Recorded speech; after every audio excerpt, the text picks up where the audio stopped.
मुलांनो, आज आपण 10th स्टँडर्डचा मॅथ्स हा जो सब्जेक्ट आहे त्याचा पार्ट 1 अल्जेब्रा, त्याचा chapter number 1 linear equations in 2 variable, त्याचा प्रॅक्टिस सेट 1.2 या ठिकाणी अभ्यासणार आहोत। मागील व्हिडिओमध्ये आपण प्रॅक्टिस सेट 1.1 या ठिकाणी अभ्यासला होता। आज आपण प्रॅक्टिस सेट 1.2 हा या ठिकाणी अभ्यासणार आहोत।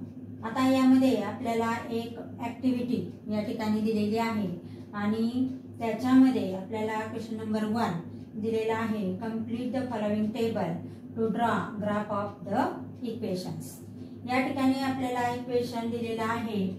First equation is x + y = 3।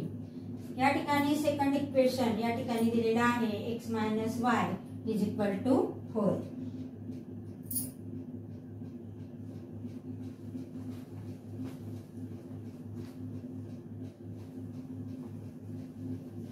आता ह्या इक्वेशन मध्ये पहा, x + y = 3 हे इक्वेशन आपल्याला सोडवताना या ठिकाणी x ची व्हॅल्यू दिलेली आहे। पहा, x ची व्हॅल्यू किती दिलेली आहे? 3। त्यानंतर या ठिकाणी y ची व्हॅल्यू मात्र या ठिकाणी दिलेली नाही। या ठिकाणी मात्र x ची व्हॅल्यू 3 आणि y ची व्हॅल्यू किती दिलेली आहे? 0 दिलेली आहे। म्हणजे या ठिकाणी y ची व्हॅल्यू किती असणार आहे? 0 असणार आहे। त्यानंतर पहा, थर्ड कॉलम मध्ये या ठिकाणी 0,3 दिलेला आहे। म्हणजे x ची व्हॅल्यू किती दिलेली आहे? 0 दिलेली आहे आणि y ची व्हॅल्यू किती दिलेली आहे? 3 दिलेली आहे। आता y ची व्हॅल्यू इथे 3 लिहिलेली आहे, म्हणजे या ठिकाणी किती येणार आहे? 0 येणार आहे। म्हणजे आपल्याला या ठिकाणी फक्त हे जे दोन बॉक्स आहेत हे आपल्याला या इक्वेशन वरून कंप्लीट करायचे। पहा, अशाच प्रकारची जी काही इक्वेशन्स आहेत ही इक्वेशन्स सोडवून आपल्याला या ठिकाणी अशा प्रकारचे जे टेबल आहेत हे या ठिकाणी तयार करायचे आहेत आणि त्याच्यावरून पुढे आपल्याला ग्राफ काढायचा। आता या ठिकाणी जर आपण पाहिलं तर या ठिकाणी x ची व्हॅल्यू आपल्याला दिलेली नाही, परंतु y ची व्हॅल्यू दिलेली आहे। आता हे दोन कॉलम आपले कंप्लीट झालेले आहेत। या ठिकाणी x + y = 3 हे इक्वेशन लिहून घेतलं। त्यानंतर y ची जी व्हॅल्यू आहे ती किती दिलेली आहे आपल्याला? y = या ठिकाणी y = 5 दिलेल्या इक्वेशन मध्ये आपल्याला y = 5 ठेवून द्यायचे। हेन्स x + y ची व्हॅल्यू किती टाकायची? 5 = 3। x = 3 - 5। या ठिकाणी हा जो 5 आहे हा प्लस आहे, पण इकडे जाताना तो मायनस होईल। म्हणजे काय आले या ठिकाणी? x = 3 - 5।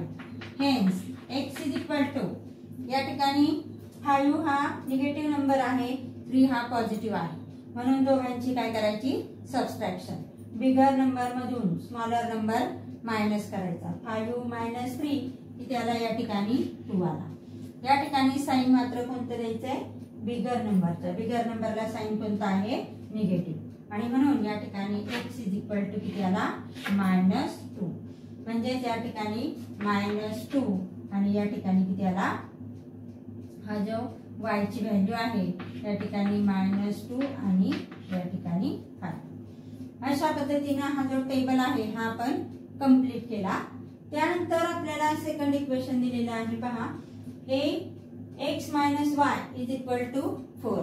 आता या इक्वेशन मध्ये आपल्याला x ची व्हॅल्यू दिलेली नाही, y ची व्हॅल्यू दिलेली आहे 0।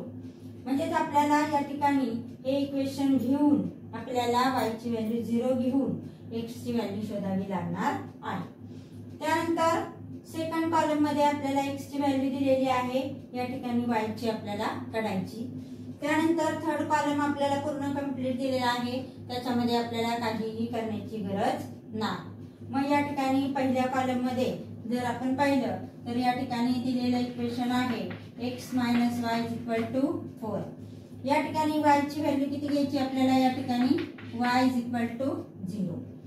मग या ठिकाणी x ची व्हॅल्यू आहे तशी मायनस y ची व्हॅल्यू किती घ्यायची? या ठिकाणी 0 = 4।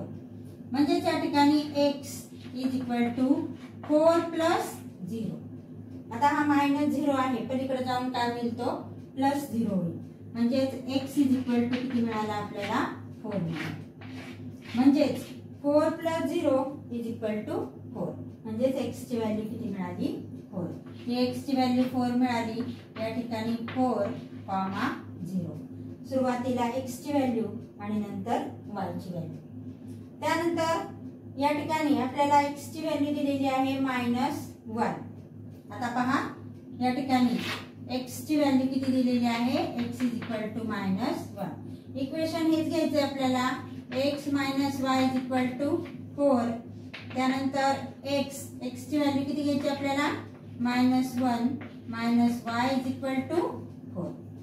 पहा लक्ष द्या, x ची व्हॅल्यू किती घ्यायची आपल्याला -1.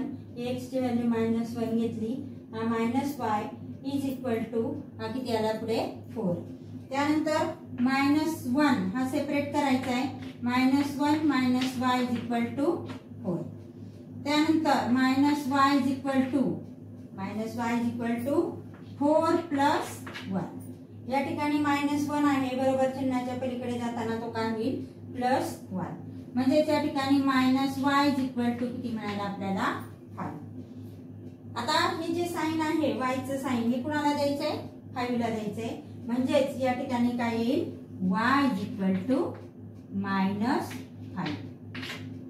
पहा काय आलं या ठिकाणी, y इज इक्वल टू -5. म्हणजेच या ठिकाणी -5, या ठिकाणी -1 -5. अशा पद्धतीनं आपण हे जे दोन टेबल आहेत हे या ठिकाणी कंप्लीट केलेले आहे. आता यानंतरचा जो काही क्वेश्चन आहे हा आपण पुढील तासाला अभ्यासणार आहोत.